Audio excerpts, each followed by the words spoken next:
this was one of the bigger question marks of the offseason, I guess. Maybe not. Was whether or not the Thunder were just going to go all out and max these two guys, J-Dub and Chet. And yeah, the Thunder and the Thunder star and NBA champion, Chet Holmgren, has agreed to a fully guaranteed 5-year maximum rookie contract extension that could reach $250 million. So what does it have to take for him to reach that?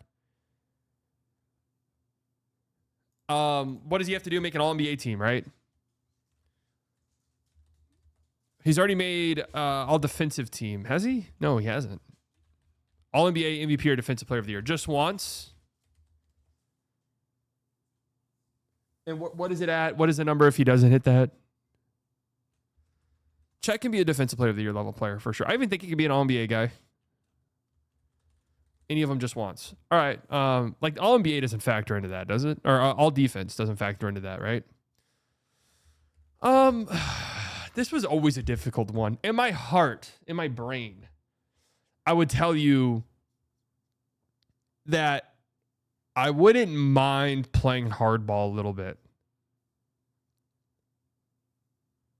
I wouldn't mind playing hardball, if that makes sense, with Chet.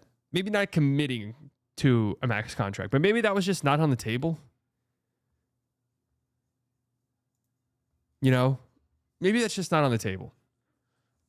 Next year, or the year one of his extension, Holmgren's year, this is from Bobby Marks. Holmgren's year one salary is 25% of the projected $165 million cap in 2026, 2027. So do the math there, folks. Do the math. I'm not going to do it for you.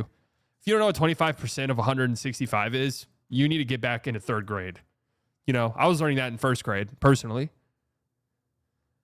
I have such a weird relationship with Chet Holmgren. Just such a strange relationship with him. I'm just not, I don't know. His offense, to me, has been alarming, to say the least, over the next couple of, the past couple postseasons, right? So here's what it looks like right now for Chet. His cap hit, as it currently stands. It's $239 million. That could get up to $250 million. Correct? 41 and 26, 27, 44, 47, 51, $54 million. Cap going up and stuff like that. But this paired with Shai's huge extension that he just signed. $60 million in 27, 28, 65, 70, 75. Oh, there's a reason people call him Dog Chet. Does anyone call him that outside of here? I don't want to be that guy that says that we're the ones who started calling him that, but I don't know if I've ever heard it. 75 milli. Worth every penny, though. And then you have J-Dub, who, since J-Dub already made an All-NBA team, what does that mean for him?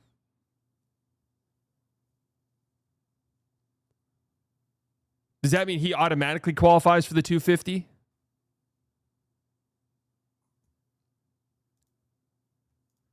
Since he's already made an All-NBA team? He qualifies for the Supermax deal? Whew.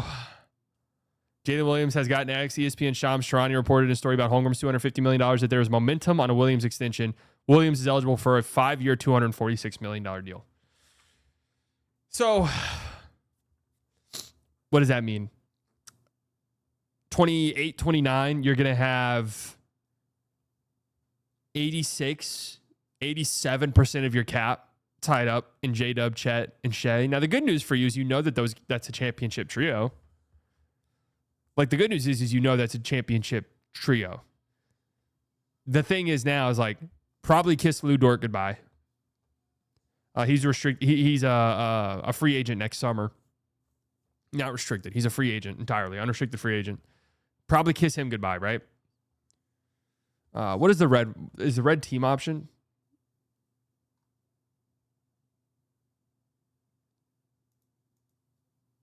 Is that lug salary a team option or player option? Club option. Oh, okay, they'll probably pick that up then.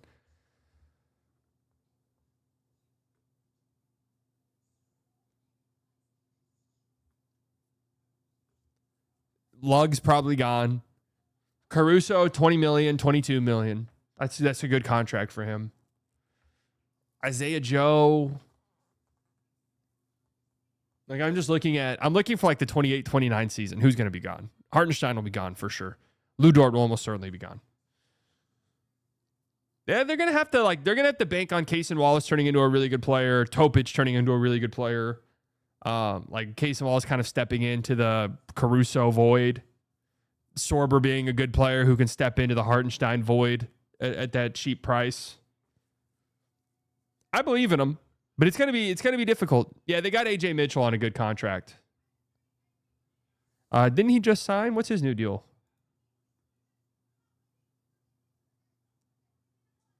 Three-year, $8.7 million contract. That's pretty damn good.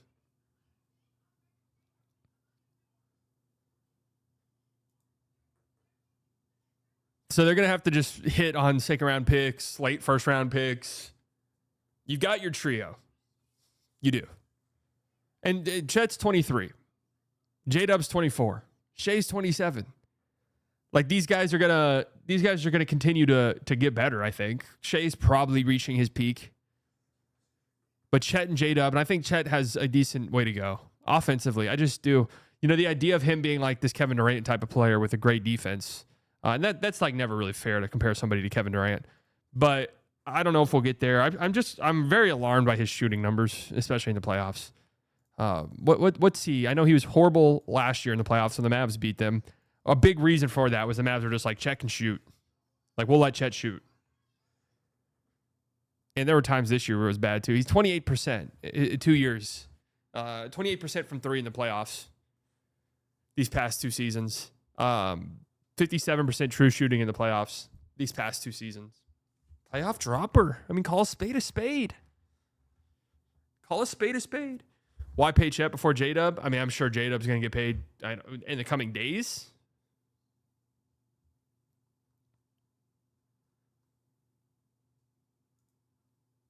And then, of course, you have, 3 years for Chet? What's 82 times 3, guys? If you don't know this off the top of your head, you need to go back to 4th grade, okay? 82 times 3. Let's hear it, guys. Let's hear it in the chat. What is it? 246. Good job, everyone. So 246 games. He's played 114 of them. Now, of course, he missed his entire rookie year. Played 82 his second year. All 82. Kudos to him. 32 this year with that hip injury. You know, it's kind of one of those things where it's like, both of those injuries are kind of freaky enough that I can look past it. You know? There's that freaky ass, shitty pro-am court that he played on against LeBron. And then this year, that hip injury is a little freaky. It's not like it's lingering soft tissue issues or anything like that, back problems, which you really worry about. But it's similar with like Derek Lively, where it's like, yeah, your injuries are freaky enough, but man, you're hurt a lot. You know, you're hurt a bunch, and it's a little worrisome. Those are bad places to have freaky injuries. Yeah, I mean, don't get me wrong, I agree with you, but now maybe this is just my brain and just how I think you would be forced to operate in this new NBA, where it's just like these young guys, if I just have a slight question about you, I don't know if I'm just going to throw you that Supermax extension. I just don't know if I'm going to do it. But they love him. You know, defensively, he's a monster. And in the playoffs, we called him Dog Chet all throughout the playoffs. But he was awesome defensively in the playoffs. Offensively was the scary stuff. He was dominant defensively in the postseason. Total contested field goal difference. Opponents shoot 7% worse this past year. Opponents shot 18% worse at the rim against them. Jesus Christ almighty. 18%?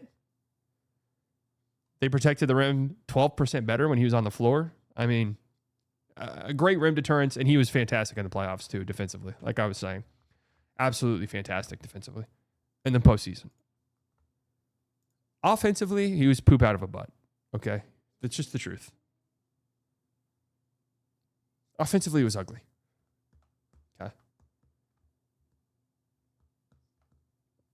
But hey, that's his next step. If he can get to a point where it's like, oh shit, Chet's shooting 38% from 3 in the playoffs, and his shot's so slow, he's going to have to speed up that shot. His shot's so slow, he sped it up. He's shooting consistently from 3 now, and like he's giving you efficient stuff in the playoffs. I mean, that's a dominant player right there.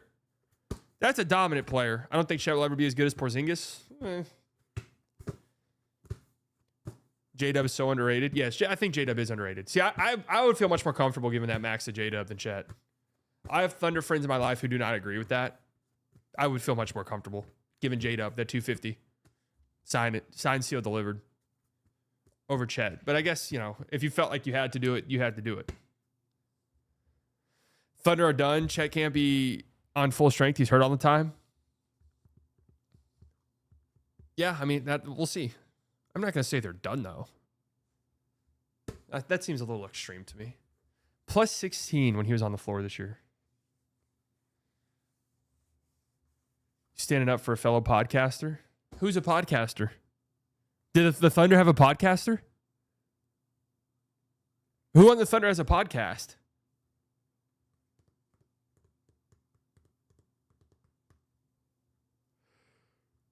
J-Dub has a podcast? Wait, what?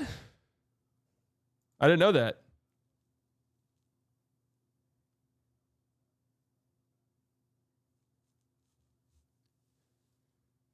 I kind of think they regret this, TBH, but they'll have to sack people for this eventually. No. They won a championship, man. They won a championship. After next season, they fucked in cap. They can make room attaching picks. So what I would do if I were the GM of the Thunder? What is this Hartenstein $28 million team option? Next summer, they have to make a decision on this. That's a trade piece. You're looking to trade that for maybe an affordable contract around that range that has multiple years on it. Lou Dort, $18 million. That's a trade piece. You're looking to trade that. I just, unless you're getting Lug at like a crazy discount, or maybe you just extend him now at the idea that you'll trade him at some point.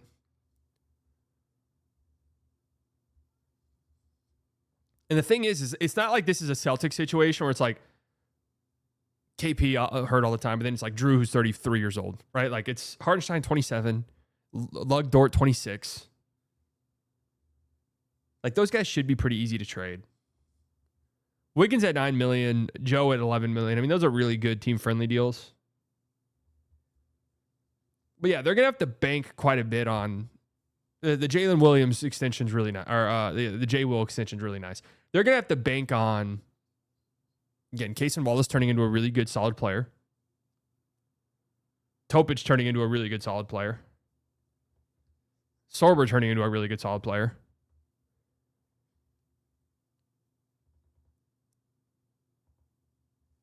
So how much you think J-Dub gets? He's getting the full max. For sure. He's gonna have that same deal Chet has. So again, 28, 29, you're looking at 87, 88% of your salary cap going to 3 guys.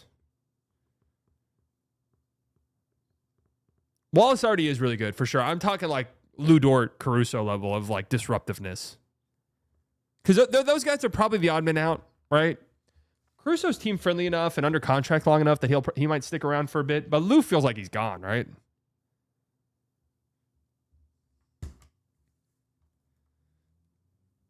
Sorber has to fill into Hartenstein's shoes. Yeah, that's the obvious replacement there. Hartenstein's gone. There's no way Hartenstein sticks around.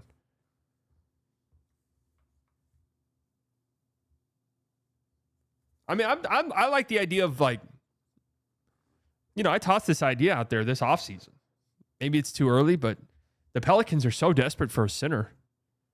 Like, just go get Trey Murphy and just say, we're not losing. Like, we're like, fuck 4 or 5 years from now. I know that's what we've all been about, but let's just like go all in.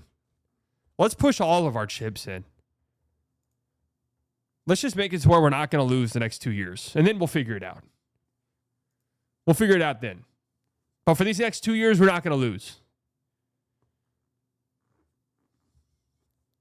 What's funny is I think they'd actually save money in a Hartenstein for Trey Murphy swap, at least for the time being.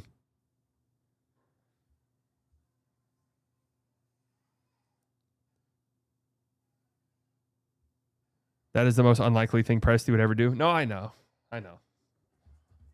But this will be an interesting predicament they find themselves in. How do they maneuver through this, the upcoming cap shitstorm that they're going to find themselves in?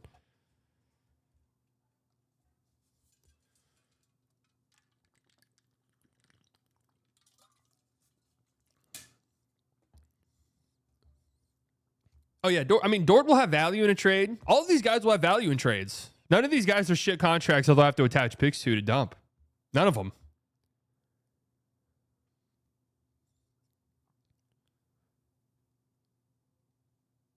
That's what's crazy, too.